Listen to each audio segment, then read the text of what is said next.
The call came at 3:17 in the morning. Ryan Collins had been asleep for maybe 3 hours, which was normal for someone who worked 2 jobs and had never quite found the financial margin that would let him sleep through the night without something pulling at him. He grabbed the phone without looking at the name. The voice on the other end was not calm. It was Tyler Brooks, 28 years old, 3 years older than Ryan, the older brother of Ryan's best friend since 7th grade. And he was saying something that made no sense when extracted from context, but which delivered with the urgency of someone whose world was collapsing. He was saying, "Marry my sister. Right now. You have to say yes." Ryan sat up in bed. He was not fully awake. He was awake enough to understand that Tyler, who was not a dramatic person, who had in fact never called Ryan about anything in 3 years of Ryan knowing him, was not joking. He got dressed. He drove to the hospital.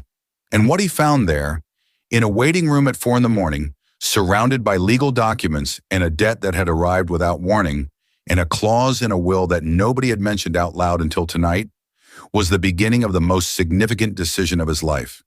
A decision that would also, eventually, turn out to be the most important thing his best friend's father had ever done for either of them. Even though neither of them had known he was doing it. Please like this video. Hit that button. Those likes mean everything for stories like this. Subscribe too, completely free. Drop a comment and tell me where in the world you're watching from. Now let me take you back to where it started. Ryan Collins was 25 years old and had been best friends with Kayla Brooks since the 7th grade, which was 13 years, long enough that the friendship had its own specific landscape, its own language, its own history of moments that only the two of them fully understood. He was a mechanic by day and a part-time delivery driver by night, working toward the kind of financial stability that kept presenting itself as achievable and then relocating slightly further away. He was good with his hands, reliable with people, and possessed of the specific quality of someone who had never had much but had never let that make him small. He was not a person who asked for help. He was, consistently and without announcement, a person who helped. He had shown up for Kayla over 13 years in the way that best friends show up. Not dramatically, not with performance, but with the steady presence of someone who treats your problems as their problems and does not track the debt. He had never thought of her in any other way, or had told himself that. Kayla Brooks was 25 and had spent the past 3 years building toward what she thought would be the next chapter of her life. She had a business degree. She had a job she was good at. She had the specific organized competence of someone who had grown up watching her father run a company and had absorbed, without entirely realizing it, the complete curriculum of what running a company actually required. Her father, Gerald Brooks, he had run Brooks Distribution, a regional logistics and supply company that had operated for 31 years. It was not a glamorous business. It was the kind of business that everyone needed and nobody particularly noticed, moving goods between regional manufacturers and retail chains with the quiet efficiency of a well-run machine. Gerald had been, in his professional and personal life, a man who planned. He had planned for his retirement. He had planned for his company's succession. He had, it emerged in a waiting room at 4 in the morning, also planned for a situation nobody had imagined needing to plan for. Gerald Brooks had died 11 days ago, unexpectedly, completely, the kind that doesn't give you time to say the things you meant to say. He had left behind a company, a son, a daughter, and a will with a clause that his attorney had just finished explaining to Tyler and Kayla in the hospital waiting room, because Kayla had gone there after reading it and had experienced the specific physical response of someone receiving news that doesn't fit in any existing category. Tyler had called Ryan from the waiting room. He had called him because it was the only call that made sense. The debt had been there for 3 years. Gerald had not hidden it maliciously. He had managed it, as he managed everything, with the quiet confidence of someone who expected to have more time to solve the problem than he got. A private lender named Arthur Vance held the note. Vance was 61, operated through a financial holding company, and had a specific interest in Brooks Distribution that was not entirely about the debt. The company's regional contracts and its warehouse infrastructure were worth considerably more than the outstanding balance, and Vance's preferred resolution was not repayment, but acquisition. If the company was not in family control by the end of the quarter, The debt clause triggered an accelerated repayment demand. Kayla could not meet the repayment demand. Without the company, she could not meet it at all. And without a specific condition being met, family control was not legally assured. That condition was in the will. Gerald Brooks had written the clause 3 years ago.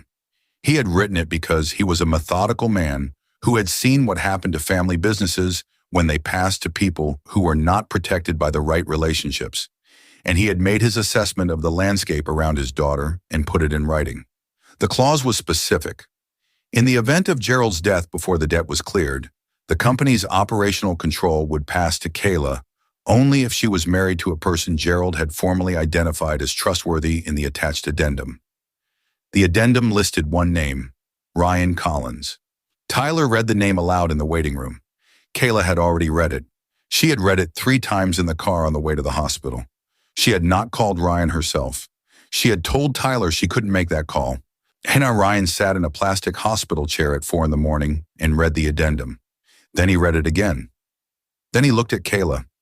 She was sitting across the waiting room, looking at the floor with the expression of someone who has been carrying a weight for 11 days and has now handed it to someone else and is not certain that was the right thing to do. He had known her for 13 years. He had known her through her parents' arguments and her college applications and the breakup of her only serious relationship and the 3 a.m. phone calls that went the other direction. Him calling her talking him through things that would have been harder without someone who knew the whole story. He looked at the addendum. He looked at Kayla. He looked at Tyler, who was watching him with the specific expression of someone who has made the call and now has no power over what happens next. The attorney was quietly organizing documents in the corner. The hospital made the sounds hospitals make at 4 in the morning, distant and procedural and indifferent to the enormous things happening inside it. Ryan said one thing. He said, "Okay." Kayla looked up. She said, "You don't have to." He said, "I know." That was the extent of the negotiation. The marriage was registered 12 days later. Not a ceremony. A courthouse registration attended by Tyler, their mutual friend Destiny, and the attorney who brought the correct documentation and said very little beyond what the occasion required. Kayla wore a blue dress she had owned for 2 years. Ryan wore the good shirt he had ironed twice because the first time hadn't been right. They signed what needed to be signed. The attorney filed what needed to be filed. The company's control clause was satisfied. Arthur Vance received the formal notification from the family's legal team that afternoon. His response, communicated through his own attorney, was that he intended to monitor the situation closely. Ryan and Kayla drove back to the company's main office. There was a great deal of work to do. Please like this video. I'm asking you. Those likes matter so much. Subscribe if you haven't. Free. Drop a comment right now. Where are you watching from? Now let me tell you what building a company together does to a friendship.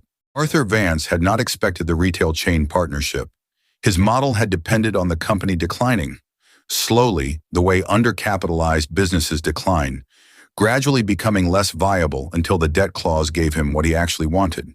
The partnership disrupted that model. He responded by calling in a technical clause in the debt agreement, a payment acceleration provision that his attorney had constructed carefully and that had the specific quality of things designed to create problems rather than solve them. The call came on a Thursday afternoon. Kayla and Ryan were in the office when the attorney delivered the news. The accelerated payment demand required a response within 30 days. 30 days was not enough time on the current trajectory to meet the demand from operating revenue. What's Kayla's response? The first response before any of the strategy conversations was to go very still. Ryan watched her. He had seen this before. He had seen her go still at difficult moments for 13 years. He knew what it meant. It meant she was thinking. It meant she was not panicking. She was processing. He waited. She looked at him. She said, "I need 3 days." He said, "Okay." She worked for 3 days with barely any sleep. She came back with a proposal, a restructured debt arrangement that involved bringing in a secondary investor to purchase a minority stake, eliminating the Vance debt, and recapitalizing the company at a valuation that the retail partnership had established. The proposal required an investor. She had identified 3 possibilities. Ryan read the proposal. He had one note, and he said, this is better than anything I would have come up with. She looked at him. He said, I'm serious. She said, I learned from the best. She meant her father. Ryan thought about the letter in his jacket pocket. He thought, she learned from the best, and she is the best. The investor they brought in was a regional private equity firm that had been watching Brooks' distribution since the retail partnership announcement. They moved quickly. The Vance debt was retired. The company was recapitalized. Arthur Vance, who had spent 4 months assuming a specific outcome, found himself holding a check and no leverage, and the particular expression of someone who has lost a game they believed they were winning. He did not take this gracefully. He was also not in a position to do anything about it. The company found its footing over the following year, not dramatically, methodically, in the way of things built correctly. New supplier contracts at better terms. The retail partnership performing above projections. 2 additional regional clients acquired through Kayla's industry relationships. Ryan stayed. Not because the arrangement required it. Legally, the marriage had served its purpose. But because the work was real and he was good at it, and because leaving would have required a conversation he was not sure either of them was ready to have. They had that conversation in the spring. Not because either of them initiated it dramatically, because they were in the car after a long day, driving back to the city, and Kayla said something small. An observation about the way the light looked over the highway. And Ryan looked at her profile while she was looking at the road and thought, Gerald was right. Be patient. She's worth it.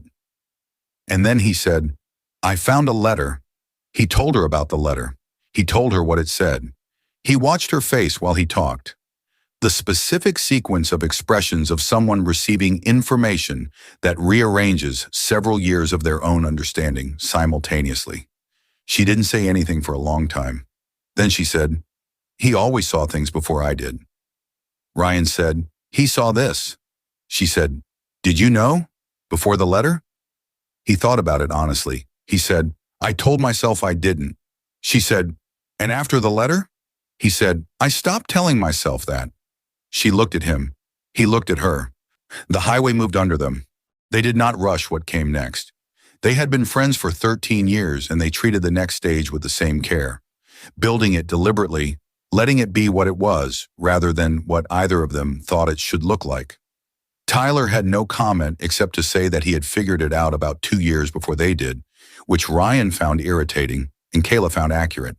Their mother, who had been watching from a careful distance since the courthouse registration, said, your father was always the most perceptive person in any room. The formal ceremony happened the following year. Small, genuine. The people who knew the full story rather than the people who needed to be impressed. Ryan wore the good shirt again, ironed correctly this time. Kayla wore something she had chosen specifically for the occasion.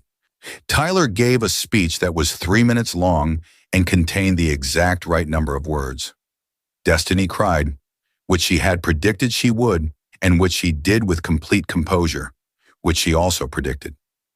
Brooks Distribution, renamed Brooks and Collins Logistics the following fiscal year, a decision Kayla made and Ryan accepted with more feeling than he showed, grew in the years that followed into something Gerald Brooks had believed was possible and had been building toward in the years before he ran out of time. The company that Arthur Vance had tried to take became, in 5 years, something that could not be taken. Ryan worked in it. Kayla ran it.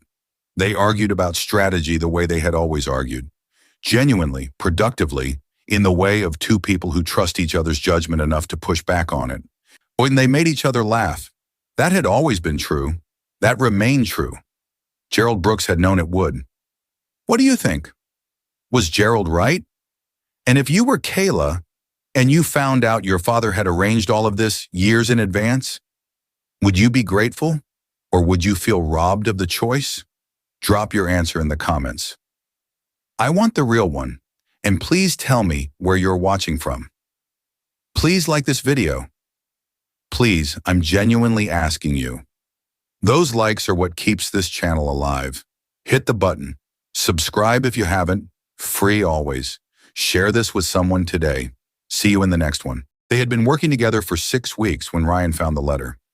It was in the office Gerald had used, a small room at the back of the main warehouse building, kept exactly as he had left it because neither Kayla nor Tyler had been ready to change it.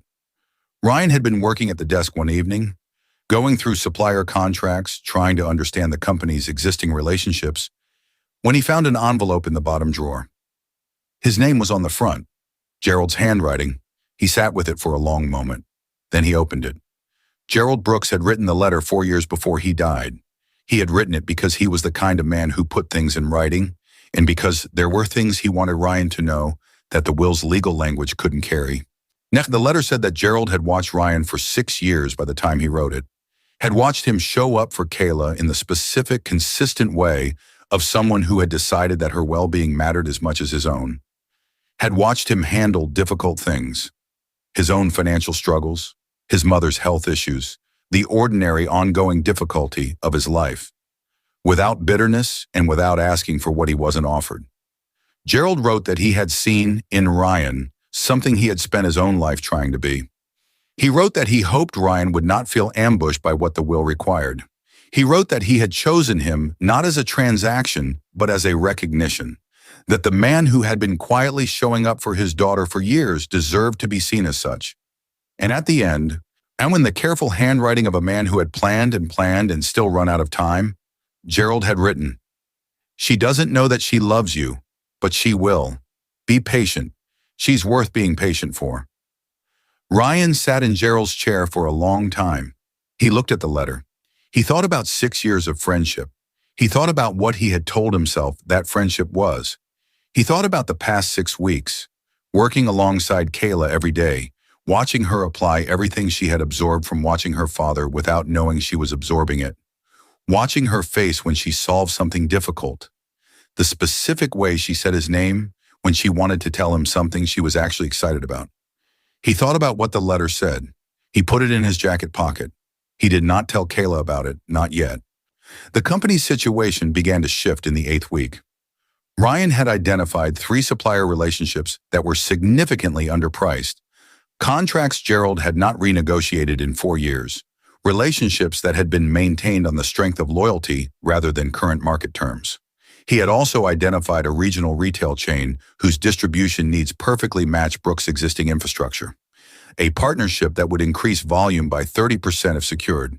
He was not a businessman by training, but he was a mechanic, and mechanics understand systems.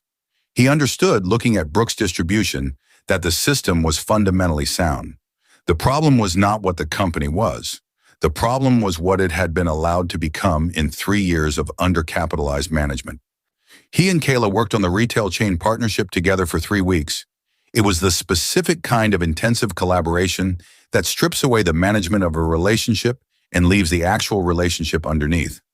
They argued, not badly, but genuinely, in the way of 2 people who both care about the outcome and have different instincts about how to reach it. They found the place where their different instincts produced better decisions than either one alone.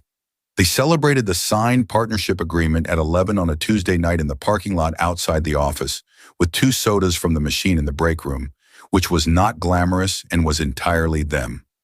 Ryan looked at her in the parking lot. He thought about the letter. He thought, be patient. He was patient. They did not rush what came next. Or they had been friends for 13 years, and they treated the next stage with the same care, building it deliberately, letting it be what it was rather than what either of them thought it should look like. Tyler had no comment except to say that he had figured it out about 2 years before they did, which Ryan found irritating and Kayla found accurate. Their mother, who had been watching from a careful distance since the courthouse registration, said, "Your father was always the most perceptive person in any room." The formal ceremony happened the following year, small, genuine, the people who knew the full story rather than the people who needed to be impressed. Ryan wore the good shirt again, ironed correctly this time. Kayla wore something she had chosen specifically for the occasion. Tyler gave a speech that was 3 minutes long and contained the exact right number of words. Destiny cried, which she had predicted she would, and which she did with complete composure, which she also predicted. Brooks Distribution, renamed Brooks and Collins Logistics the following fiscal year, a decision Kayla made and Ryan accepted with more feeling than he showed, grew in the years that followed into something Gerald Brooks had believed was possible and had been building toward in the years before he ran out of time. The company that Arthur Vance had tried to take became, in 5 years, something that could not be taken. Ryan worked in it. Kayla ran it. They argued about strategy the way they had always argued, genuinely, productively, in the way of two people who trust each other's judgment enough to push back on it. They made each other laugh. That had always been true. That remained true. Gerald Brooks had known it would. What do you think? Was Gerald right? And if you were Kayla, and you found out your father had arranged all of this years in advance, would you be grateful? Or would you feel robbed of the choice? Drop your answer in the comments. I want the real one, and please tell me where you're watching from. Please like this video. Please, I'm genuinely asking you. Those likes are what keeps this channel alive. Hit the button. Subscribe if you haven't. Free, always. Share this with someone today. See you in the next one.